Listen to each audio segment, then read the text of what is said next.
Everything changed on a fateful day. I felt an unusual fatigue after working late one evening. My chest tightened, and breathing became difficult. I tried to call for help, but before I could press the button, darkness enveloped me. It felt as though I was sinking deep into an infinite void. When I woke up, I found myself standing in a strange city, shrouded in thick fog. Gone were the familiar sounds of honking cars or bustling crowds. Rows of pristine white houses stood still, their windows shut, and not a single soul in sight. Far in the distance, I saw small drones hovering, emitting a faint buzzing sound.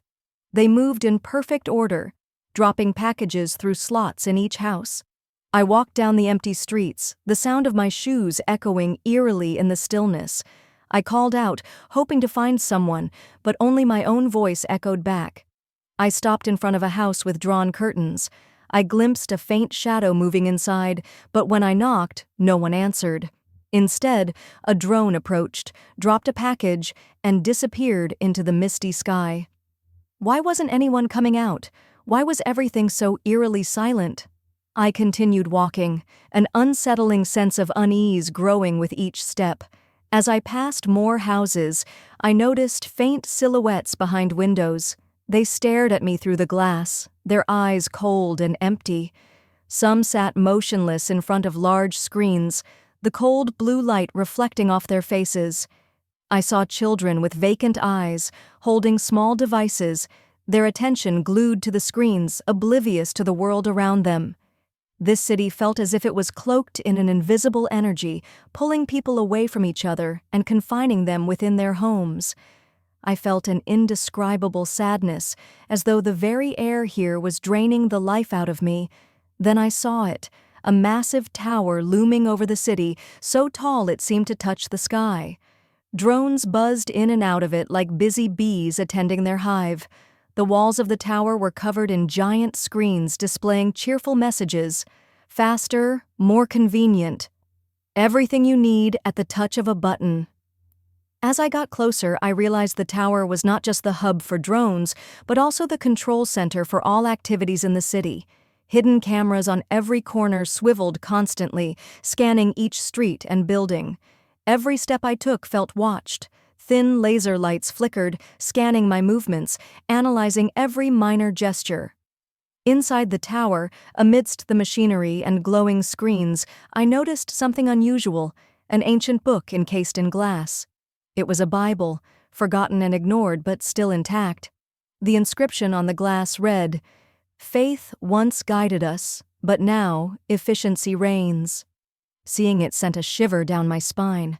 How could a book that once symbolized hope and love be locked away as if it were irrelevant? It was as though the system wanted to erase the past, replacing faith with control. I reached out to touch the glass, but an alarm sounded, pulling me back to the stark reality of the tower's dominance. I noticed people lining up outside the tower. Each held a small identification device. Some extended their hands to scan against a large sensor, which lit up red or green depending on their account status. Anyone flagged by the system was immediately turned away. I saw a middle-aged man walk off, his fists clenched, his expression a mix of anger and helplessness. These silent lines of people were not just transacting, they were utterly dependent. I saw a woman trembling as she checked the implant on her wrist. She muttered to herself, anxiously reviewing her account balance on a small integrated screen. I realized this system didn't just provide necessities, it dictated their very survival.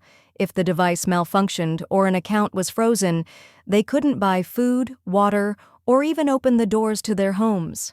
The tower wasn't merely a distribution center, it was a control hub. Its massive screens displayed smiling brand ambassadors, urging everyone to continue using the services. But I couldn't shake the feeling that those smiles were fake. This wasn't convenience, it was total control. As I left the tower, the weight of its control stayed with me, pulling my thoughts back to what we had lost. I remembered the world I once knew. Family dinners, gatherings with friends, laughter echoing in warm, cozy spaces. I missed the joy of cooking with my mom or chatting with friends after a long day. All of that now seemed like distant memories. The people in this city no longer met one another. They no longer shared joy or sorrow. Everything had been replaced by convenience. I felt the weight of loss, a hollow emptiness that couldn't be filled. As I continued walking, I reached the edge of the city. There, I found a group of people. They didn't live in modern homes or rely on drones. Instead, they gathered around a fire, cooking, laughing, and praying together. Their eyes sparkled, and their faces glowed with life. In the center of their gathering stood a wooden cross, a symbol of their faith and resilience. They bowed their heads in prayer, their voices blending into a quiet yet powerful harmony. They prayed not just for themselves, but for the world they had left behind, asking for guidance and strength to rebuild what was lost. A man named James recounted how he used to design drones for the tower. "I thought I was making the world better," he said, "until I realized everyone around me was becoming a living shadow." James quit his job and took his family to the city's outskirts to start anew. An elderly woman named Maria shared her story. "I spent most of my life in the system, believing it gave me safety, but I realized it was stealing time and relationships from me." She decided to leave the system when her young grandson asked, "Why don't we ever play outside anymore?" This group had built a small community, self-sufficient through farming and raising livestock. They held communal meals where everyone shared food and stories. Before each meal, they would pray, giving thanks for what they had, however little. They didn't just live, they thrived, finding joy in simplicity. "It's not easy," Maria said, "but at least we're truly alive." They also shared passages from the Bible during their gatherings, using scripture to guide their decisions and strengthen their bonds. "Faith gives us the courage to resist," James said. "Without it, we would have fallen into despair." Their greatest hope wasn't just in leaving the system, but in rebuilding the values humanity had lost. They believed in unity, in the strength of small communities, and in their faith to resist the isolation imposed by the system. I felt a spark of hope ignite within me. Perhaps there was still a way to escape this control, and people like them were the inspiration for change. When I woke up, I found myself in a familiar hospital room, but everything had changed. I no longer saw delivery apps the same way. I started inviting friends over for meals, cooking simple dishes, and talking with my family.